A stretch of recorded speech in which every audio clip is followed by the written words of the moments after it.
Good evening, everyone. Welcome to your library at home. My name is Rebecca and I'm part of the public programs team here at the State Library of New South Wales. I'd like to begin this evening by acknowledging that we meet on country.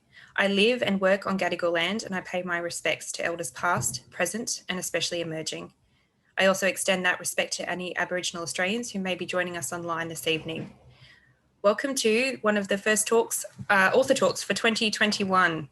Tonight, we welcome Danielle Celemajer in conversation with Mireille Juchau on her new book, Summertime, Reflections on a Vanishing Future, a collection of stories written in the shadow of the 2019-2020 Australian bushfires. I'll shortly hand over to our hosts, but before I do introduce them to your screen, I'd like to let you know that we do have in use tonight the Q&A function of Zoom. I do encourage you to send through your questions throughout tonight's talk, and we will certainly have time for a Q&A session at the conclusion. We do endeavour to get to as many questions as we can. It now gives me great pleasure to now introduce Mireille and Danielle to your screens.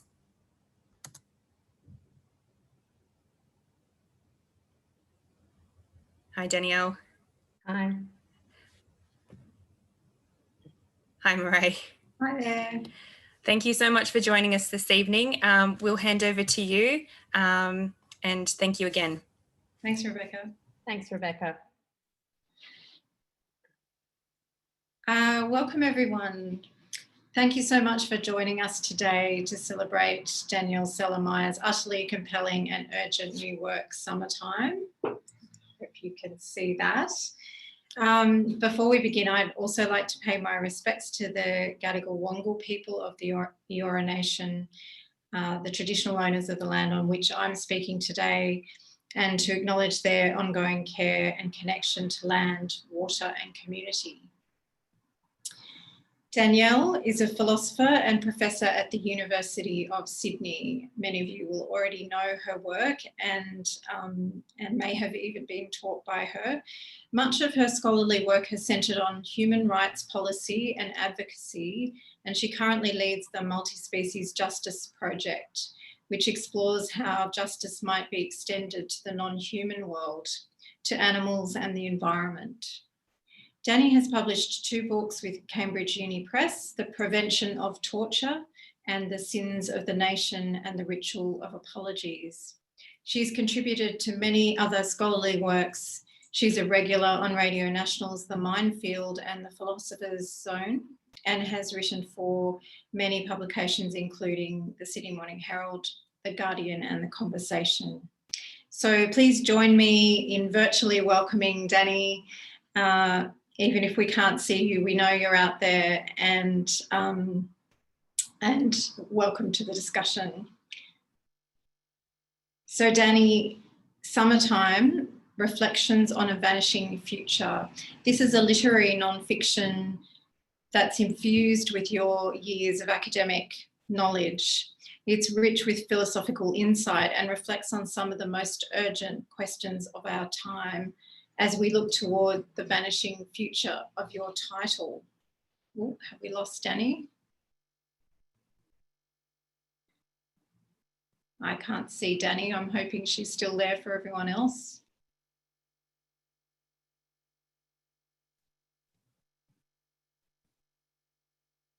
Dani, are you there?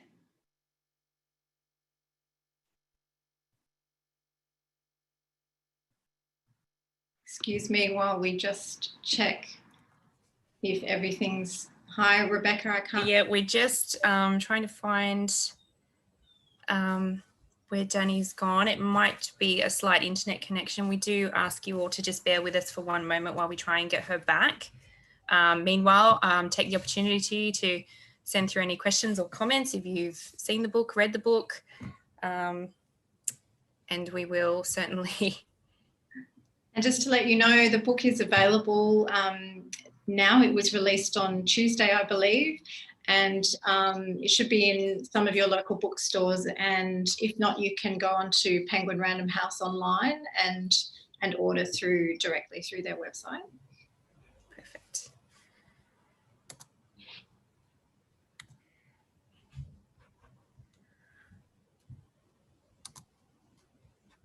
Okay.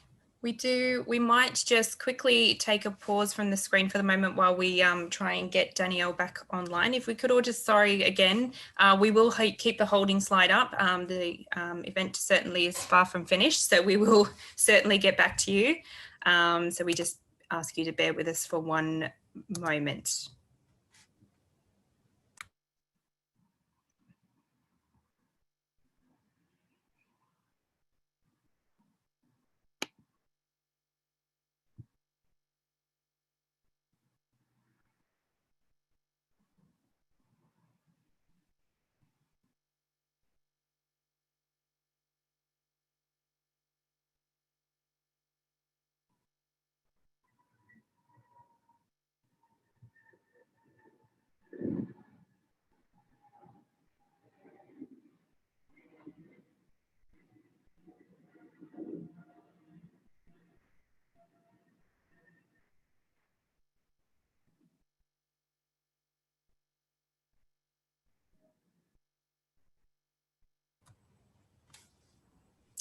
Hi everyone, again apologies, there was a bit of an internet disruption there at Danielle's end. We are getting her back on screen very shortly.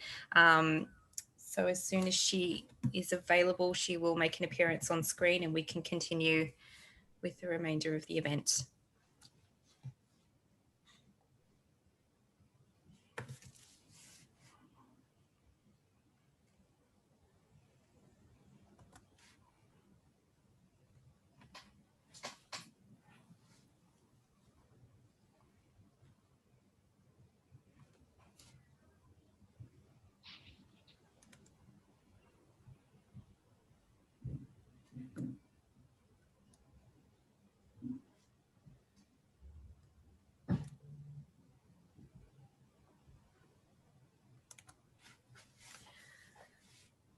While we are waiting for Danielle to come on, if you have read the book, it would be great. We don't have any polls set up for this evening's event, but if you wanted to use the Q&A feature, might just give us a bit of detail to work with as to who may have already or maybe already have started the book but not yet finished. So please don't hesitate to put that information through into the Q&A section. We can certainly use that to pass on to both Mireille and Danielle, who looks like she's back with us now. Hi, Danielle. Sorry, I've got no idea what happened, Oh. but I'm here. Fantastic. I will hand back over to you both. Thank you everybody online for your patience, and we'll leave it over to you now. Thanks. Thanks, Rebecca. Sorry, folks. So I'm going to skip ahead a little, Danny. Just to note, though, that I know you wrote Summertime for a broader public than your usual academic audience, than the audience for your previous two books. And it's a real, I just wanted to convey how much it's a testament to your writing skills that this plain spoken account loses none of the serious ethical insight and philosophical depth of more scholarly work. As well as the kind of the insight and the philosophy that's in this book, there are two, I would say, central characters that are fully realised, fully fleshed out and very distinctive. So you're going to hear about them in a minute. Danny, I believe you began this work after, I'm sure not during, the catastrophic bushfires of 2019-2020. Could you start by talking a little bit about where this story sprang from and what happened to Jimmy and Katie, two of these distinctive central characters? Thanks, Mireille. My apologies, everybody, for disappearing. And I also want to acknowledge that I'm on the lands and waters of the Dharawal people, and to thank them for caring for this country so that we could live here. So actually, Mireille, I started writing it during the fires. The first piece was written on the 31st of December 2019, on a day that one of the days that we evacuated, and a day when there was a fire outside the town where some of our animals had been evacuated, and one of our animals was killed.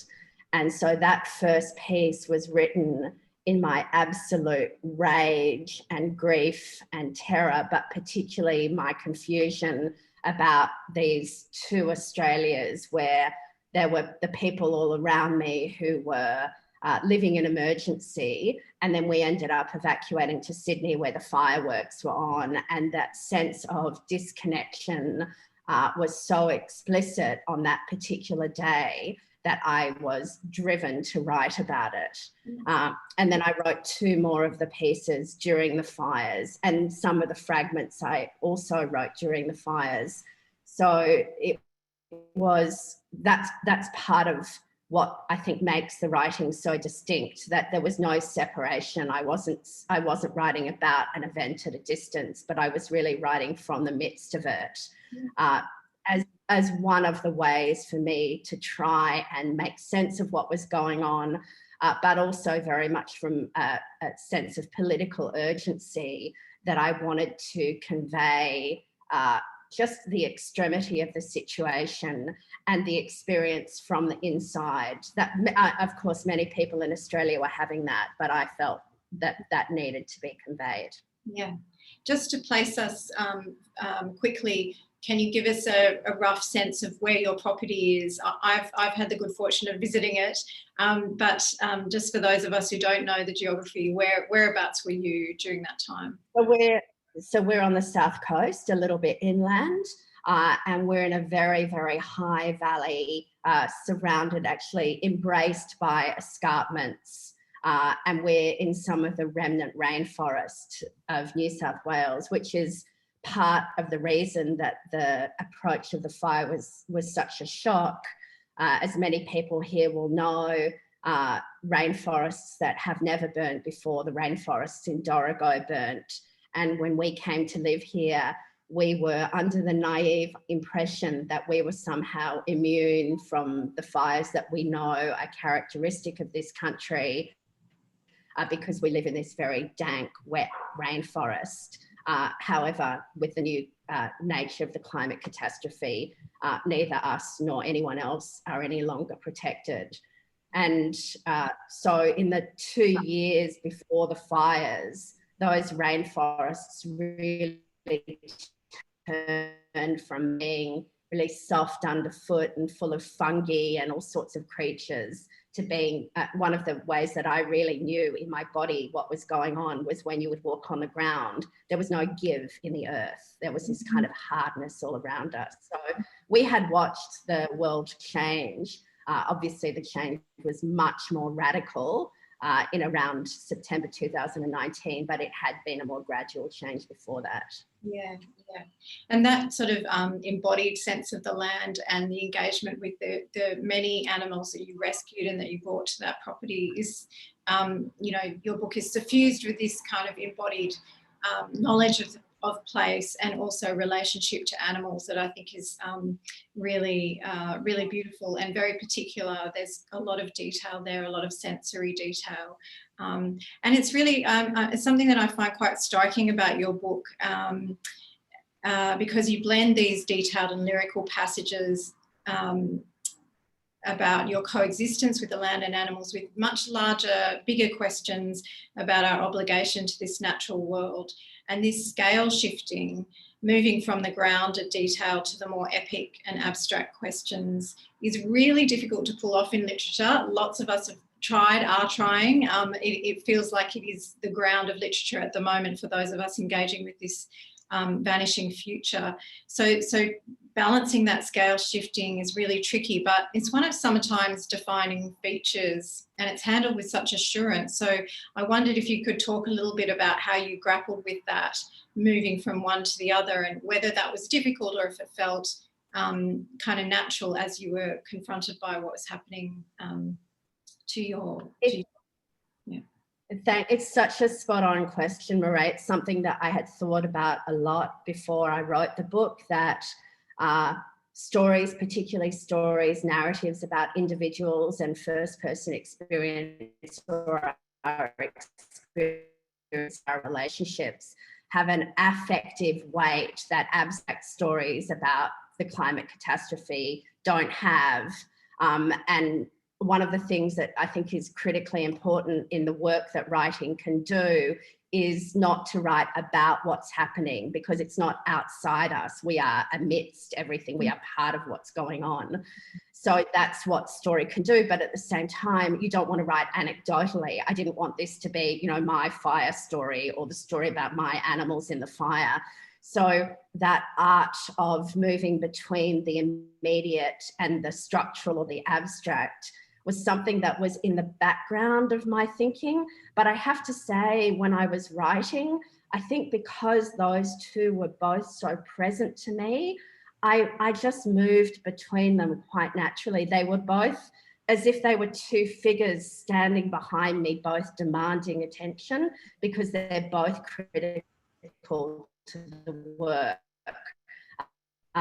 So it's not enough to talk about the individual grief. It's not enough to talk about the individual relationships. We also have to understand that this is all taking place against a background, an economic background, a political background, and for me, most importantly, a background of how we understand what it is to be human in relation to the more than human world.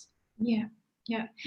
Before I get you to read a passage, I want to make sure we fit that in before we run out of time. I think we can segue quite naturally here to this question around earlier on you mentioned that you wrote several pieces, and some of the participants may know those pieces because they were published on the ABC website, and that was actually how I first became aware of Danny's thinking through a piece which was called Omnicide, Who is Responsible for the Gravest of All Crimes?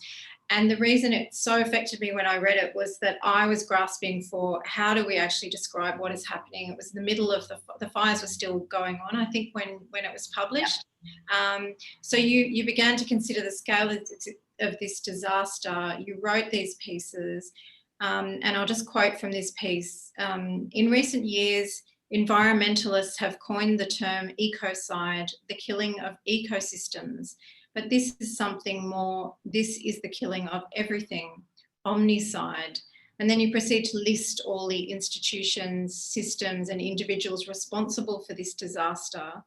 Can you talk about why and how you came to this term, and what it allows in terms of justice and culpability that another word might not? I don't want at all to give the impression that the book was effortless. No writing is effortless. You know, you're a writer, and writers put a tremendous amount of work into their craft. But there were parts of the book that did feel like a visitation, and that word was one of them. So 4th of January, another of the catastrophic fire days, we had evacuated again. And that word was just present to me. I think because I've worked in the field of human rights for a long time, I've thought a lot about genocide. And so I had a type of facility with that language. And the omni really came from my experience of that the fire did not discriminate. Now, of course, the fire, as in all climate catastrophic events, has uneven effects. You know, there's an uneven distribution of suffering. Some human beings, some non-human beings are far more vulnerable than others because of where we're located in political, economic geographies. But at the same time, when there's a 70-metre wall of flames coming towards you, there is an indiscriminate quality to that. And that seemed to me extremely important to communicate, that I think there is still this illusion that we have that we can save ourselves, or we can save some of ourselves and sacrifice others. But it's just not like that. We live, we survive, or we fall together unevenly, but ultimately, given the scale of the catastrophe, we fall together. So that was the omnicide part of it, the omni part of it. And the side part of it was it seems tremendously important to me to talk about responsibility and accountability. So this is not something that is raining down on us from the gods like a tragedy. This is not a natural disaster. Those were the two main framings that were used. This is an outcome of what we, again, it's not an even we, but what we collectively, through our different institutions, have done to the earth, to the planet. And I think that that linking of what seemed like a natural disaster with the political, economic, institutional forms that we have come to live within as a matter of Western capitalist modernity seems absolutely critical. And, you know, for those of you who remember, there was a very strong push from the right-wing press and right-wing politicians to talk about arsonists, to talk about there not being enough land clearing. And it wasn't just a matter of the ridiculous nature of those discourses, but we really did need to simultaneously confront the scale of what was happening and our culpability within that. And I was trying to start to argue that we need to map this complex ecology of culpability. And that's what the term was trying to open up. Yeah, yeah. So let's scale right back down again to these two really compelling figures in your book. There are many animals in the book. For animal lovers, it's a joy because of the way that Dani is so intensely connected to the animals that she has on the property. But there's two particular animals who are kind of have starring roles, I suppose, in this book, Jimmy and Katie. And I had the great pleasure of meeting Jimmy. So I know that he's a pig who loves bananas because I was asked to bring him bananas. He came up and greeted me like a dog. I'm not that familiar with pigs, but he was a very insistent but humble force. Physically huge, you describe him as, but unusually timid with a booming baritone. He also loves watermelon, hates broccoli, and will scurry off in fear if chickens enter his enclosure. So tell us a little bit about, well, perhaps just if you can just read those two passages that we discussed, we'll get a sense of Jimmy and Katie. But just briefly, you did evacuate both of them along with other animals to a property further south. Yeah. Yeah, so Jimmy and Kate were evacuated to a property outside Cobargo when we still thought that it was going to be safe there and we thought we were under threat. And then 2 days later, that place was surrounded on 3 sides by fire. Mireille, if it's okay with you, and actually, I think a lot of people here will have read the Jimmy piece. So I thought maybe, is it okay if I read about Isaac the tree? Yeah. And then I'll read a bit about Katie. So the book, you know, one of the things that I talk about in the book is that I've always been an animal person, but when I came to live out here, I really came to realise the life of trees and how alive trees are, and they're also experiencing this climate catastrophe. So this first one is about a very special tree where we live, and about my sense of the loss of future. And then the next one is about the other animals. Down the rainforest, down where the rainforest slopes towards the river, there is a grove of huge trees. Their ochre trunks reaching high above the canopy. It hurts your neck to try and see their upper branches. There is one whose trunk must have a diameter of 3 meters at least. You'd need a good 8 people, arms outstretched and holding hands to encircle it. He is remarkable, and when you see him, he stops you in your tracks.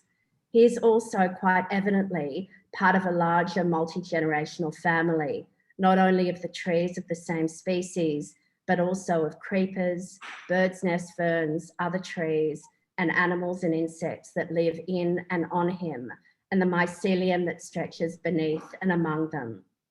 Even when he dies, he will continue to nurture this community. The hollows that form in his trunk will be homes for small marsupials, such as bush rats, possums, and antechinus's, for bats and gliders, goannas, frogs and snakes, parrots and owls. The decaying wood will provide habitat, breeding grounds, and food for beetles, ants, worms, and snails. Those wondrous orange parasites that catch your eye when you walk through the forest will form a line along his body when he eventually lies horizontal. And as they do this, they transform what he has become into nutrient in and on the forest floor, from which others will grow. I named the tree Isaac.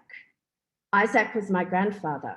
He came on a boat to Australia with Helen, my grandmother, and John, my father, in April 1950. Right after the end of the war, they fled from Poland to Paris, and it was from there that they obtained refugee status and a passage to Australia. Other than Helen and John, no one from Isaac's family survived the war. He told me that his business partner had escaped Argentina, where he changed his family name from Zajac, Polish for hare, to Krulik, which means rabbit, or perhaps it was the other way round. Isaac and Hella's daughter, my father's sister Alma, was taken by the Gestapo in 1942 when the family was in hiding in Warsaw and murdered. She was 12. When the three of them arrived in Australia with barely a word of English, they virtually stopped speaking their native tongue. Their lives were, and I came to understand, had to be about the future. As he had learned from his Jewish forebears, everything that Isaac did was oriented towards the community he felt part of, to the lives of his grandchildren and their children down 7 generations. People who did not exist yet and whom he would never know, but whose yet to be lives guided his. It is one of the human qualities that takes your breath away, this capacity to be consciously present, not only to what you might make from what is immediately in front of you in time and space, but to what that could become long after you are gone. We continue to draw nourishment from the spring he opened. And I think the second passage I was going to read was, actually this was one of the passages that was partially written during the fires about my sense of what it meant to leave behind and possibly lose the relationships that exist here and that nourish me. When we arrive home, it is dusk. The light has that strange quality it is assumed since the fire started. And although going anywhere near the aesthetics of their muted sun feels obscene, sometimes you cannot but be taken by the curious beauty. Elle goes outside to check the water pumps that he has worked around the clock to set up, but which will end up not working. Apart from the dogs and the sheep next door, whom I tried to get out, but who refused to be caught or to go into a trailer, all the domestic animals have gone. So I come inside and sit at a table to gaze out over the disappearing valley and write. A friend once told me that I had a nostalgic relationship with the past. He was half right.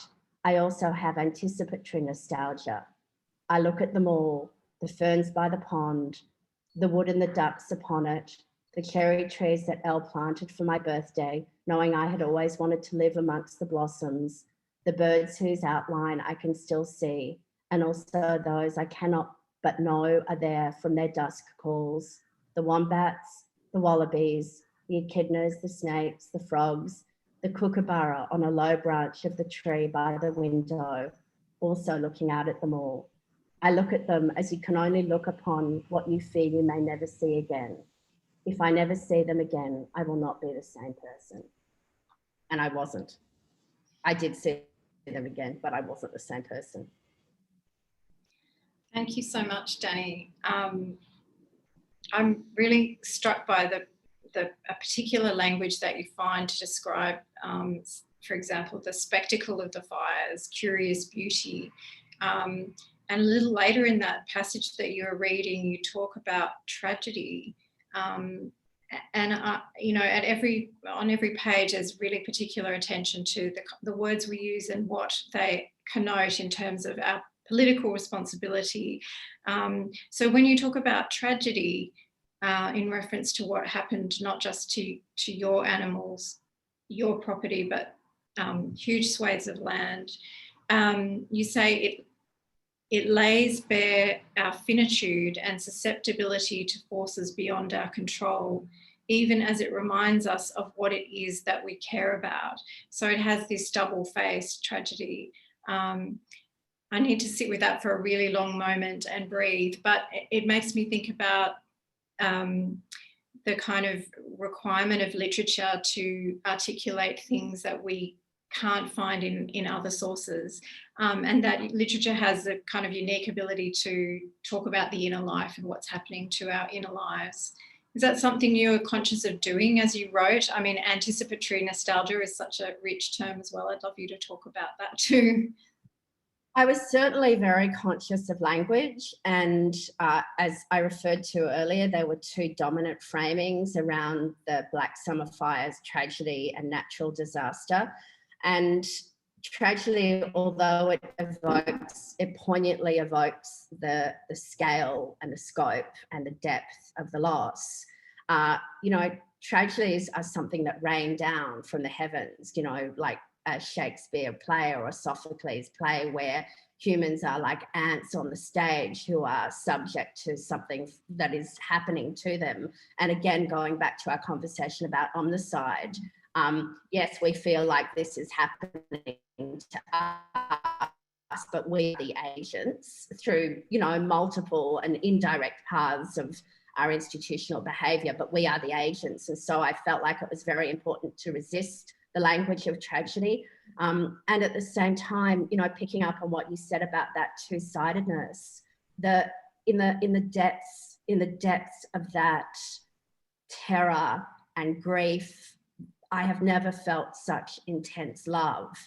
And it feels to me that in this conversation that we're having about climate, about environmental destruction, a lot of the conversation is about it's a very chastising conversation. It's about what we must not do. It's about how bad we are and how wrong the things that we've done and we continue to do are. And I think that part of it is important in terms of illuminating responsibility and culpability, as I said, but I don't believe that we are going to be able to take the transformative actions that we need to take unless we also are connected to the love we feel for this world that nourishes us. And I was really moved during and after the fires by the degree to which we saw Australians felt this profound sense of loss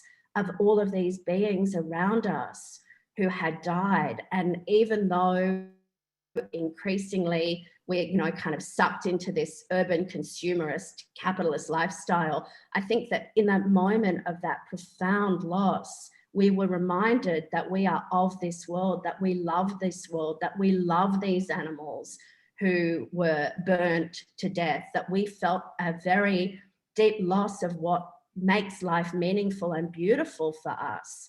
And so the poignancy of my sense of love and loss, and there's, you know, this is the limit of language. I constantly found when I was writing the book that words they take us in one direction or the other, love or loss, grief or rage.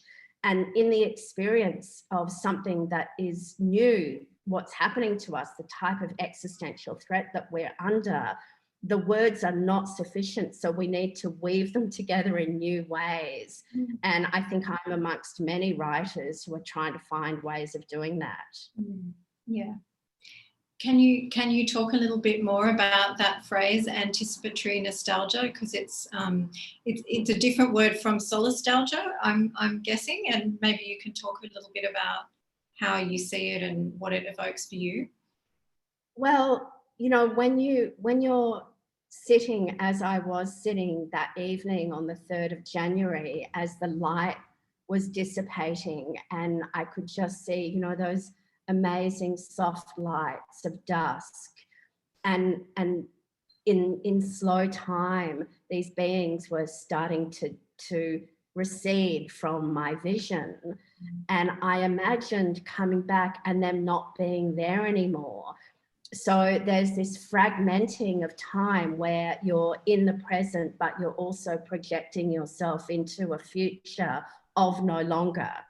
And I think that's a state that many of us now occupy. I think that's why the sense of falling down into an infinite black hole is so great, because we're present to what we love, and we are present to a projected future where that relationship, because you can't love if that which you love is there no longer, or you love in mourning. So that's what the anticipatory nostalgia was. Yeah. Switching tack a little bit before I ask you to read a little further from the end of the book, I wondered if you would talk about the books that you were reading or that were touchstones for you as you were writing, and how they might be different to the kind of scholarly work that you're usually immersed in, or maybe they weren't, maybe you were switching back and forth, but what sort of works were you reading and finding sort of solace or opinion with when you were thinking about writing in this form? So I'm gonna answer that question, and I'm gonna queer the question a little bit because I also think about what reading means. And there's a passage in the book where I talk about that human beings take all the best words for themselves, like freedom and agency. And some of the best words that we take for ourselves are reading and writing. And I think reading and writing happens in lots of ways. So maybe I'll go there first to the kind of queering of the question. I mean, I spent a lot of time reading the writing of the land, reading the writing of the animals, watching the way that they track through the land, or the way that the black leaves, which were coming in from fires that were distant, were falling on the land. And those were all texts for me. And there were some pieces, so the piece that I just read from about Isaac, that I struggled with, that I'd be at my desk and I wouldn't be able to work out. I knew that there was something that I wanted to express, but I didn't know how to express it. And so I would go and walk, and the text of the land, or the text of the sounds, or the text of the wind, or the text of the animals would literally give me my own writing. So there was that type of reading was really important. And then I also read human beings because I like human beings as well. And I think they, capable of doing wonderful things as well. I read a lot of poetry. I love poetry, and I read poetry. There's a contemporary American poet, Christian Wyman, who I read a lot of. I read Emily Dickinson, Mary Oliver. I read a lot of Rilke, Felicity Plunkett, an Australian poet. And then I read novelists who are working in this area, like Jennifer Offal's Weather was a really important book to me. Your book, your work I read during this time. And then I read classics, because there's nothing like classics like Chekhov and Tolstoy. Just the rhythm of the way that they write is really important to me. Writing is like music, so you need to feel the music, and they do that so beautifully. And then I read climate literature. I went back to classics, like I reread Rachel Carson and Bill McKibben. What amazing books, like we think that they were written a long time ago, but they were writers who both wrote about this, to go back to your question of scale, who wrote about big issues, but also wrote in the most intimate, minute way about birds and flowers and pollens. And so they were quite inspirational for me. Thank you. I'm going to get you to read another passage to finish, because it just really beautifully evokes the sort of embodied connection that you have to your animals and to the land. And then after we have the reading, we've got time for some questions. So if you have questions for Danny, please put them in the Q&A section, and we'll have a look through, and we'll have time to ask and talk with the audience after Danny's finished. So Danny, you're going to read a little bit towards the end. So this passage comes, as Mireille said, from not quite the end, but almost the end of the book. And ending books is difficult, especially ending books about issues which are not ended, but where the end is one of the things that we fear. And Jennifer Offal in Weather has this wonderful phrase where she talks about the obligatory note of hope. And I think it's something that a lot of us struggle with. So this is me trying to think about ending. And sorry, I should say it's about Jimmy who survived the fires. So me thinking about Jimmy surviving the fires. Does the story of survival and recovery offer us redemption? Or does it at least spare us the burden of feeling condemned for the crime of omnicide? I cannot deny that when I see Jimmy and Penny running in the rain-soaked field, there is a softness in my body quite different from the cocktail of anxiety, anger, fear, and grief that tends to pulse through me when I think about our world. They bring me comfort. Isaac used to say, where there is life, there is hope. Because you know him a little, you know that the life of which he was speaking could not but have been pervaded with the reality of death. More than that, with the reality that death may always be crouching on the horizon. The hope to which he alluded was no consoling fantasy. He knew, and I now know, that there is life, that where there is life, there is the presence of death. Where there is hope, there is mourning. They are entwined. I have come to believe that if there ever was an age of primary colour emotions, it is over. But probably there never was such an age. Sometimes when I look over towards where Jimmy lives, I forget that Katie is not there. In the fraction of a second before the time frame of the real reasserts itself, I imagine that I can see her there. Sometimes when Penny waits, Penny's a pig, sometimes when Penny waits calmly, as she tends to, for me to put her food bowl over the fence, I recollect how anxiously Katie chewed the wire while she was waiting for me to organise myself. I can still feel how much it pained me to see that even then she could not be free from the past that lived on in her body. I am still alive to my incapacity to alleviate her suffering. I sense the taste of metal in my mouth. Thank you so much, Danny. That's really stayed with me, that passage, that passing of that sensation from Katie to your own mouth.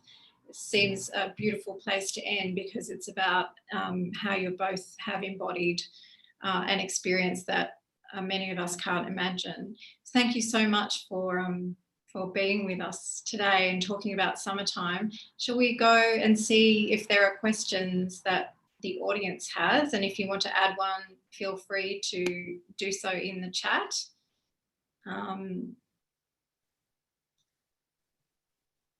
I think we've got a question. There is a question mark there. Yes, I'll read it out, and some of you can read along if you can open the chat function.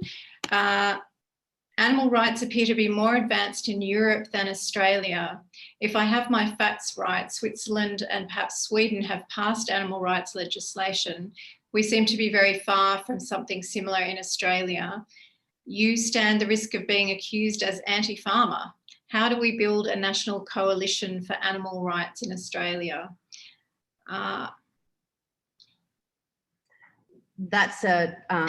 It's a very big and important question. I mean, certainly animal rights is framed, unfortunately, as a fringe and politically contentious issue here. And there certainly has been a great deal of effort on the part of the right-wing media to bring about this type of enmity.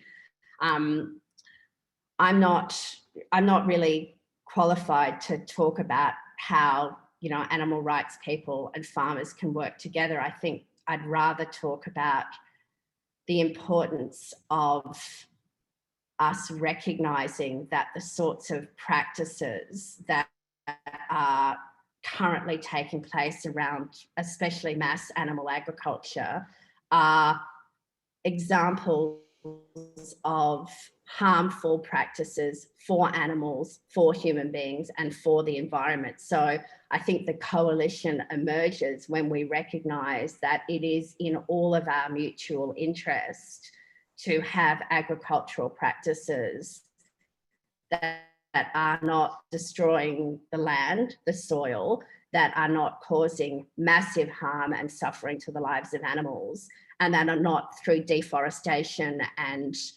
methane that is produced through animal agriculture, that are not contributing in a very significant way to the emissions that are driving global warming. So for me, we don't actually have to look hard for where the shared interests are. These practices, even if we in the short term think that they benefit certain groups, in the very medium term, you know, in the 5 to 10 year term, in the next fire term, they're harmful to all of us. And I think that we need to really resist a political framing that tries to pit interest groups against each other, and rather see that what is at stake here is at stake for all of us. And I actually think, you know, farmers know perfectly well what's going on with climate change. Farmers know better than anyone else what's going on with climate change. The suicide rates amongst farmers in Australia are absolutely horrific because of the ongoing drought. So we can work in ways that are going to be supportive of people who have lived on the land, who've lived through animal agriculture, but can also be alive to the suffering of animals. It's a, you know, I think it's a matter of reframing how we see interest. Thanks, Jenny. There's another question about grief, which comes from an anonymous attendee. The previous one was anonymous as well, by the way. Grief seems to have fueled your creativity and messaging. How do you balance this grief when it feels too much? That's a really interesting question for writing practice. How do you contend with difficult material, I guess, is a question. Yeah. It's a really important question, and my answer comes back to what I said earlier about love, that what gives me grief, the vulnerability and the threat that what I love, those whom I love, are under, that love is also the source of nourishment for me. So I can't pull them apart. And you know, I'm not gonna pretend that I don't go under with grief. You know, and halfway through the year, I ended up in the emergency ward because my body just went, I can't do this anymore. I was, you know, when you have your face pressed against the window of the reality of the climate catastrophe, you can go to some pretty bad places. And I don't want to pretend that that's not the case. But what allows me to move to a different place, you don't move beyond it, you just move to the side to something else, is just the humor. I mean, my donkeys are hysterically funny. Jimmy, as you know, Mireille said, and like an inspiring character. And I'm blessed that I live in a place where I can go and walk to the river. So it is that, and it's also my relationships with people who are committed to making a difference. Those are my sources of emotional survival. There's such a beautiful passage in the book when Danny describes the outpouring of love for Jimmy and from strangers, which included gifts of Reiki treatments and psychic healing. And it's extraordinary, the kind of community response to this one beautiful creature that suffered. And there is a lot of humour in the book. There's another question from Michael Livingston, 2 parts. How can we better foreground Indigenous knowledge and ways of managing land and the environment? And have you read Laura Jean McKay's book, The Animals in That Country, which recently took out the Victorian Premier's Literary Award Major Prize, because her work chimes strongly with what you're talking about tonight? So I haven't, but thank you for that recommendation. That's wonderful. That will go to the top of my list. I really appreciate it. You know, I was very conscious as I wrote this book of being a non-Indigenous person talking about care for the land.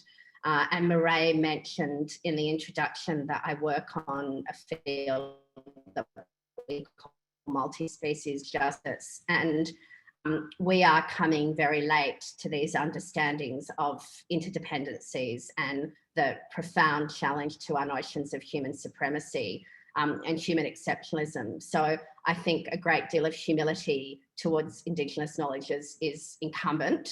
And I certainly, one person who I meant to mention in that list actually is Robin Wall-Kimmerer, who writes just extraordinarily as an Indigenous and North American Indigenous woman, or Indigenous woman from Turtle Island. And, you know, now Indigenous knowledges, particularly around fire management, traditional burning, are coming to the fore. I've been privileged to have conversations with people like Oliver Costello from Fire Sticks about the work that they're doing. Something that I would say is I think that there is a bit of two dangers associated with the turn to Indigenous knowledges. One is that it becomes instrumentalized. So traditional burning becomes a technique which is abstracted from a much larger set of understandings of what it means to live on country and to live as part of country and to live in kinship relationships. So I think it's really critical that we don't do that. And also, you know, after 250 years of destroying the relationship with this country and destroying ecologies, we have to be pretty careful now about not turning to Indigenous people and saying, now you solve the problem, because we've done a really bad job. So I think if we're going to turn to those knowledges, and turn we must, we need to do so with humility and with an understanding that it's not a fix. And there has to be a tremendous amount of support that goes along with that. Thank you for the recommendation. There's some great questions pouring in. There's another question from an anonymous attendee. How do we make a positive case for compassion for animals, gentleness in our dealings with nature without sounding like people who admonish? I get the sense that many Australians switch off on climate change as it's presented as so epic as to be beyond our capacity to address. So I think there are two questions there. One about talking about animals without admonishing. Yeah, that's a tricky one. And you know, there was a moment after the fires where my partner had to drag me away from a party because all I could do was admonish and be rageful. And I think there is a moment for that, and it can also be very unhelpful. So I think there are times to be really clear about wrongdoing. And I think, so I don't bow away from that. I think there are times when you really do have to be clear about wrongdoing, but I also think that making people feel guilty is not a very productive way of bringing about change. So what I've tried to do in this book is to write about my love, not to tell anybody that they don't love, but to do so in such a way that people would resonate. On the question of the enormity of the problem, you know, yes, it is an enormous problem, but if someone that you loved, a child, a parent, a partner, a sibling, was in stage 4 cancer, that is also an enormous problem. But we are called on to be present, and we have to support each other to do that. And that means doing the type of emotional work with each other that is going to allow us to face that enormity. I don't underestimate that is what it feels like. It's what it feels like to me. I know what it feels like to a lot of us. But I think given that that's the case, we need to build communities of affective circles where we hold each other through the grief and the fear so that we can face it to be in action. That's a bit of a glib answer, but I think it's not a matter of saying, you know, get over it. I think there's work that we do together so that we can face it, move into grief, out of grief, into action, into rest. It's a fluid process. We can keep going a little beyond 6 if people can stay because of the brief interruption. We can continue if people feel happy to have a couple more questions. Danny, are you good to answer a couple more? I'm happy to, yeah. Given my internet hiccup. I wondered if it was the internet or the donkeys, because you had forewarned us that there were donkeys involved in this. I insisted that Elle went and fed the donkeys before 6 o'clock, because otherwise they would have been far more vocal than me, and that's saying something. So there's another question, I'm just going to abbreviate slightly, about the collective grief.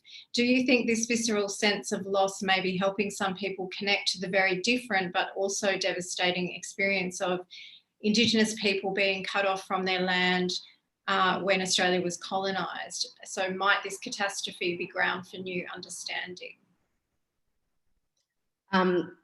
I would hope so. I'm not particularly optimistic that that's happened yet. There are some really amazing Indigenous scholars who write about this very issue, who write about the sense that they have, that we, the colonisers, are now feeling this type of loss and ecological grief as if it's the first time it's happened. And they're pointing out that actually ecological grief and destruction of worlds has been happening for a long time. So, you know, a lot of climate activists of colour, Indigenous climate activists, people of colour who are also climate activists, I think point out quite rightly that we need to think about issues of race and colonisation and climate at the same time. They're not separate issues. It's about the way in which we have treated land as resource, and those whose land it was and who lived in a respectful manner on the land also as expendable or killable. Those roots join together at the heart of the problem that we're now living with. I have another question from Anonymous. That they have often encountered social justice activists prioritising human rights and liberation causes, pushing back against animal advocates using slavery and Holocaust as analogies to make arguments on behalf of animals. The questioner agrees with these critiques, as I don't find these analogies effective or accurate when presented out of context. Even though I recognise significant overlaps between crimes against humans and non-humans. Could you share some thoughts on this as someone who comes from a strong background of human rights, moving into animals, thinking about animals and ecology?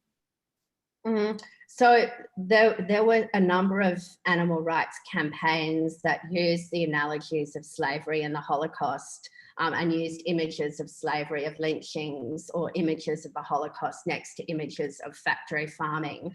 And they were extremely contentious. This is a very knotty problem. You know, as a scholar, as someone who works on issues of justice, I think that those types of campaigns can be very unhelpful, because the dynamics of injustice around slavery are very different to the dynamics of injustice around factory farming, and the dynamics or the forces that underpinned the Holocaust are very different to the forces that underpin factory farming. And I think conflating them can be it can obscure what's actually going on, and it can also be very offensive to people who have slavery or who are children of Holocaust survivors or Holocaust survivors themselves. At the same time, this is a difficult problem, because even as we see increasing intersectionality amongst social justice movements, you know, feminism and race and gender and sexuality and disability and so on coming together to form coalitions, animal rights issues still tend to be held on the outside. And I think that speaks to what I think of as the kind of ultimate rift, which we think makes us human, those in the modern West, that we are at a very fundamental level, we are other to beings other than humans. And so that is like the unbridgeable gap, even as we're prepared to debate gaps around gender or race or sexuality or ability. This one has a different status. And I do think that needs to be seriously challenged. So while I think those campaigns can be very unhelpful, I also understand the impulse behind them to try and say, why is it that this is so ubiquitously acceptable when we can see that these other practices have been so unacceptable? I think that's what the impulse is. Thanks, Danny. A bit of a more concise question here about how widely you've been reading and whether you can recommend some other contemporary climate fiction apart from Jenny Offal's Weather.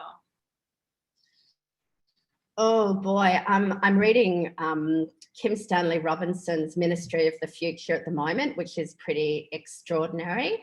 I just read, I read all of Ali Smith's books, which are, you know, climate is in the background to them. I thought they were extraordinary books. Richard Flanagan's most recent novel is through and through about climate, even when it's not about climate. So those are the ones that come off the top of my head. Thank you, Danny. There's another question here, thanking you and recognising how delightful it is to hear you. You touched upon the moment where we as Australians collectively, this is from Ergun Kakal, I'm not sure if I'm pronouncing that correctly, where we as Australians collectively recognise the loss and suffering around us, not just in terms of human cost. How we should understand the ebbing away of that recognition and reverting back to ignorance. Would you locate it in how we're encouraged to disassociate ourselves from responsibility? Oh, that is a really huge question. You know, there's a passage in the book near one of the ones that I read where I think I say, you know, would that we could hold on to this sense of immediacy that we feel in the face of the disaster before us, but it, you know, it kind of dissipates like the light. And so I think that is part of the work of art, of writing, of visual arts, of music, of poetry, is to continue to re-evoke and to re-presence the affective quality of what it means to face those disasters. So that's my kind of abstract arty answer. And my more putting on my, you know, political theorist hat, we live in institutions which systematically render invisible the violence that we commit against animals and the environment. And, you know, you go to the supermarket and there are these packages of beings that are completely abstracted from the violence that actually produced them. All of our institutional systems are built and designed to remove us from the presence of violence. So it's not just an individual issue, it's an institutional issue as well. And Danny, we have a question from Laura Malaise, because as we speak, of course, there's a huge fire happening in Perth at the moment. And I know we have at least one participant who hails from there. Laura is asking, is this a sign of our lack of capability to learn lessons and take actions? Well, I think we're seeing signs of our, I don't know about our incapacities, certainly our slowness at doing it, and our collective failure to recognise the urgency and the scale of the task. One of my former students who is in Perth wrote to me last night that the sanctuary that she works on was immediately threatened by fire, and that the human beings had been evacuated and the animals were now left to themselves, and she was rocking herself in her grief. And it was like a knife in my stomach. as I wish it would be like a knife in the stomach for all of us to recognise. And thank you for asking this question. This is not something that happened a year ago and we can seal into this past of memory and write literature about it. This is unfolding, you know, it's California, Siberia, it's the Arctic, it's Amazon, it's the hurricanes, now it's Perth. And there is a great danger that when it is not on your doorstep, it's just appearing on the television screen, like every other reality TV program that somehow we have come to tell ourselves is not really happening. But it is happening. It is happening on the bodies of other beings right now. And that is what we need to presence to ourselves. Now it's happening to them. Soon it will happen to us again. If we're incapable of presencing themselves, the others to ourselves now, we need to imagine ourselves in a future which is arriving, with increasing rapidity. Thanks, Danny. I think we're at the end of our questions now, and that we might wind up. I'd like to thank, I'd like you all to join me in virtually thanking Danny for her beautiful responses to those questions and for speaking today so passionately about Summertime. Don't forget that you can buy it now from your local bookshop or online through Penguin Random House. I'd like to thank the State Library for hosting us in this strange times of distant Zooming book events. And thank you again, Danny, for being here with us tonight. Thank you. I really want to thank you, Mireille. Mireille read Summertime when it was not yet published and said to me, if you want to be in conversation, I would love to do that. And I very much wanted to be in conversation with you because you're a writer who I admire. I'm really sorry that we didn't all get to sit in the same room together. There's something about fleshy presence that is so important to all of us. But, you know, we live in compromised times. And so I thank everybody for being here. And if you do read Summertime, write to me, tell me how it feels. I want this to be a conversation, not a monologue. Thank you. Just to note that Danny is going to Adelaide in person. So if you're Zooming in from Adelaide, you might get to see her in person there at the Adelaide Writers Festival. Yeah. Thanks, Danny. Thank you. Thank you all, and good night from us.